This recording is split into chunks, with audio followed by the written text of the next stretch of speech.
रात के 11 बजे देखिए हम तैयारी कर रहे हैं कहाँ जाने की, ये पता चलेगा सुबह।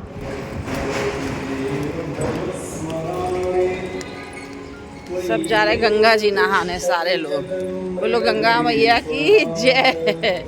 हमें तो लग रहा गंगा दशहरा कल ही तक आ। जय भगवान। देखिए आज भी स्नान कर रहा है, इतना बड़ा जनसंख्या है। ये गंगा दशहरे वाले दिन का वीडियो है। एक दिन पहले गंगा दशहरा पड़ा था तो हम लोग को पता नहीं चल पाया था। रात में जब मंदिर गए तब पता चला कि कल भी सुबह गंगा दशहरा है, स्नान दान आप कर सकते हैं। तो फिर जल्दी उठ करके सुबह करीब 5 बजे हम लोग उठ गए थे और तैयार हो गए, और गंगा जी तो पास ही में है तो चले गए थे स्नान करने। और यहाँ पे इतनी फिसलन, इतनी रपटन है कि मतलब मेरे से तो बिल्कुल खड़ा ही नहीं हो जा रहा। जैसे हम पैर रख रहे हैं वैसे मेरा पैर स्लिप हो जा रहा है। तो मुझे डर लग रहा था कि ऐसा ना हो गिर जाए। तो पता चला नहाने की बल्दी हाथ पैर में चोट और लग जाए। तो मैं बैठ कर गई नहाने, क्योंकि पानी गर्मी की वजह से नीचे चला गया है, बालू है नहीं, मिट्टी सारी एकदम चिकनी चिकनी हो गई और पैर रखते स्लिप कर जा रही है। क्योंकि अभी 2 मिनट पहले हमने एक लेडीज़ को देखा था, वो इतना ज़ोर से गिरी थी, उसे देख के तो मैं डर ही गई। भाभी लोग सब लोग नहा ली हैं, अब हम जा रहे हैं नहाने। जय हो गंगा मैया की। आप सभी लोगों को गंगा दशहरा की ढेर सारी शुभकामनाएं। आप सभी लोगों को सुबह की राम राम जी। आप सभी लोगों के घर में सुख समृद्धि हो। आप लोगों ने गंगा दशहरा में गंगा जी में स्नान किया कि घर पे स्नान किया, भाई ये हमें ज़रूर बताइएगा। मेरे घर के तो पास ही हैं, अगर हो सके तो डेली आदमी नहा सकता, इतने पास में हैं। और फिर यहाँ पर दीपक वगैरह जला करके सब लोगों ने करिए देखिए पूजा। तो हम लोग भी चाह रहे हैं दान दक्षिणा कुछ दें। खुश रहा, रोरी लगाइए, चंदन लगाओ साहब। कस्तूरी तीर कमलाट पड़ले लगा देती लक्ष्मी तिष्ठति सर्वदा। एकदम गोल, हम लोग गोल नहीं लगाते, लंबा नहीं अपने मन्ने लगाइए, हम लोग अपने टेढ़ा हाथ मेढ़ा लगाया टेढ़ा। हाँ एकदम कहते हैं हम लोग यहाँ गोल लगाओ। पढ़ा लिखा है, अपने मन से लगाइए। हम लोग तो पुराना आई कैसे लगा लो जरा। आप लोग लंबा लगा देती हैं, हम लोग गोल, इसीलिए कहते हैं। हाँ सुंदर सुंदर गोल गोल बहू मिलेगी। हाँ अच्छा। पैसा लगी तब सुंदर बहू मिली। 10-5 लाख लगी, 20 लाख की। हमारे काय लगी, हाँ? हमारे काय लगी। काहे बहू बिना पैसा के आएगी भाई? पैसा कौन जरूरत है बहू लाए में। गंगा जी नहा लिए, घर जा रहे हैं। बहू लाने में पैसा कौन जरूरत है। गंगा जी नहा के अब जा रहे घर। ठंड सुबह ये तो सब भाभी लोग, इतने लोग सब लोग नहाने गए थे। आइए आंटी आइए।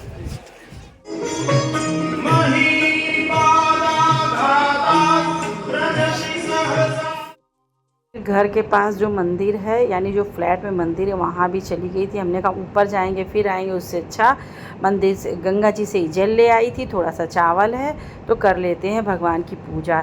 1 सेकेंड के लिए सही ही अगर हम भगवान का सुबह सुबह दर्शन कर लेते हैं ना, तो मेरे मन को बड़ी खुशी मिलती है।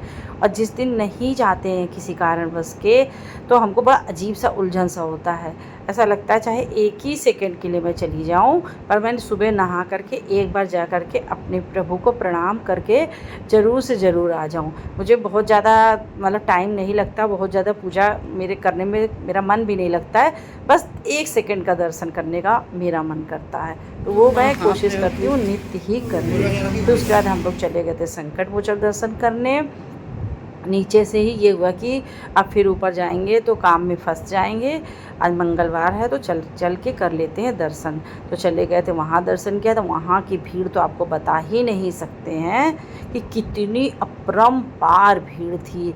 पर हम लोगों ने फटाफट से मतलब दर्शन कर लिया, क्योंकि रोज़ वालों को दर्शन करने देते हैं। हर मंदिरों में ये सुविधा है कि जो रोज़ के लोग हैं उनको दर्शन करने को मिल जाता है। फिर आ करके हमने चाय बनाई, इनको भी दिया, खुद भी पिया।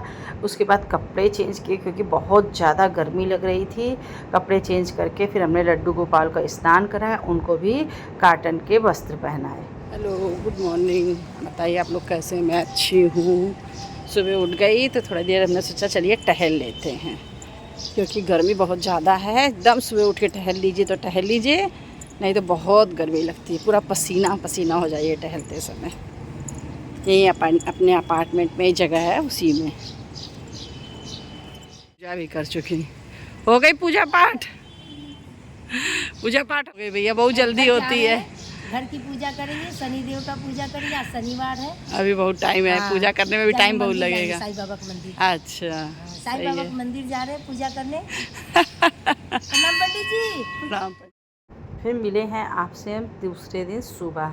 फटाफट से हमने उठ कर के, आज सबसे पहले ये लोग थोड़ा काम से सुबह ही चले गए थे तो उठ गए जल्दी, तो हमने सारी दीवारें हल्की हल्की गंदी गंदी सी लग रही थी, तो एक बाल्टी में मैंने इजी डाला, उसको घोर लिया, और ये मेरे पास मॉप्स है, इसी मॉप से सारी दीवारें मैंने खूब अच्छे से क्लीन कर दी। और जब मैंने पोंछ कर देखा ना, तो सच में देखा दीवार एकदम क्लीन हो गई। तो भाई ये आइडिया तो मुझे बहुत अच्छा लगा।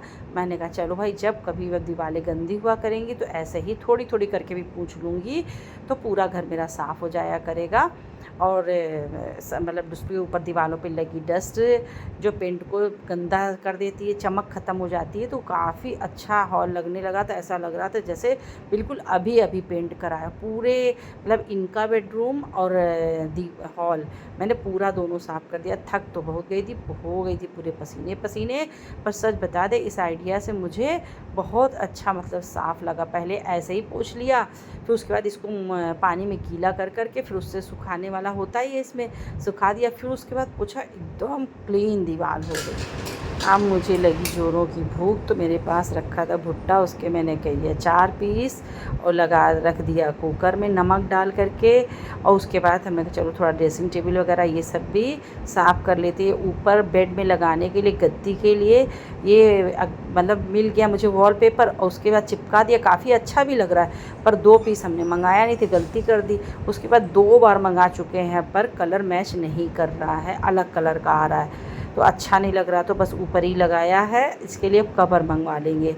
और ये जो है देखा कि फूल भी गंदे हो गए हैं, तो इसको भी साफ़ कर देते हैं। ये पत्ती वगैरह पे धूल जमी हुई है। जब ये लोग नहीं रहते हैं तो ऐसे ही अपने घर की डीप क्लीनिंग करते रहते हैं। अपने हाथ से करिए ना, तो एक संतुष्टि और खुशी बहुत अच्छी मिलती है। और ये झाड़ू पोछा करने वाली आएगी, उसके पहले हम सारा काम इस तरह से कर लेंगे, और देखने में भी अच्छा लगता है जब साफ़ सुथरा घर दिखाई पड़ता है। चलिए बाय बाय, मिलते हैं किसी दूसरे ब्लॉग में। अगर मेरी बनाई वीडियो अच्छी लगती है तो फिर मेरी वीडियो को लाइक और सब्सक्राइब ज़रूर से ज़रूर कर दीजिएगा। सारे पत्ते मैंने खूब अच्छी तरह से क्लीन कर दिए हैं। कभी कभी मैं इन्हें धुल भी देती हूँ, पर ऐसा महसूस नहीं हो रहा था, यानी लग नहीं रहा था, धुलने की ज़रूरत नहीं लग रही थी, तो हमने इसको इसी तरह से साफ। एक सीटी हो गई, 5 मिनट स्लो गैस पे भी पकाया, तो चेक करके देखा तो अच्छे से पक गया। एक एक भुट्टे को पानी से निकाल लिया, 1 चम्मच बटर ले लिया, उस पर डाल दिया चाट मसाला। अब इसको अपने भुट्टे पे लगा लेंगे ना, और खाएंगे तो बहुत टेस्टी लगता है। अगर मन करे तो आप थोड़ा सा नींबू भी लगा लीजिए, पर हम खट्टी चीज़ें नहीं खाएंगे, क्योंकि हमको डॉक्टर ने मना कर रखा है। थोड़ी आयुर्वेदिक दवाइयाँ खाते हैं ना, तो कहते हैं कि खट्टी चीज़ें नहीं खानी चाहिए, नहीं तो वो आयुर्वेदिक दवाइयों का असर कम करती है। तो बटर और नमक लगा करके और फिर फटाफट से हम खा लेते हैं भुट्टा। बड़ा टेस्टी लगता है। कभी कभी नाश्ते में इस तरह से आप लोग भी बना के देखिएगा, बहुत अच्छा लगे खाने, क्योंकि गर्म है, बटर गल जा रहा है लगाने पे, और चाट मसाला लग जा रहा है, फिर बहुत अच्छा लग रहा है। बस यही किया हमने आज नाश्ता। आप लोगों को कभी करके ज़्यादा है, ऐसा लगेगा जरूर बताइए। पूरी दीवार खूब अच्छे से अपने इस रूम बेडरूम की और हॉल की साफ़ कर ली। अभी दोनों रूम बाकी है, और उधर पूजा के तरफ की भी कर ली। गर्मी एकदम पसीने से लत-पत हो गए। पर ये साफ़ सफाई कर लीजिए ना, तो अपने को देख के अच्छा लगता है कि घर मेरा साफ़ हो गया है। अपने हाथ से करिए तो उसका बात ही अलग रहता है। अब चलिए नहा लेते हैं। नाश्ता कर लिया, दवाई खा लिया, क्योंकि मुझे 9 बजे दवाई खाना रहता है, तो 9:30 बज जाता है खाते खाते। और अब दवाई खा ले, नहा ले, फिर घर की पूजा करेंगे, फिर खाना बनाएंगे। आज है सैटरडे, तो आज बनाएंगे सत्तू का पराठा और बैगन का चोखा। यहाँ बनारस में लोग सत्तू खाते हैं सैटरडे वाले दिन, और खिचड़ी खाते हैं। तो खिचड़ी बनाएंगे थोड़ी सी, सत्तू का पराठा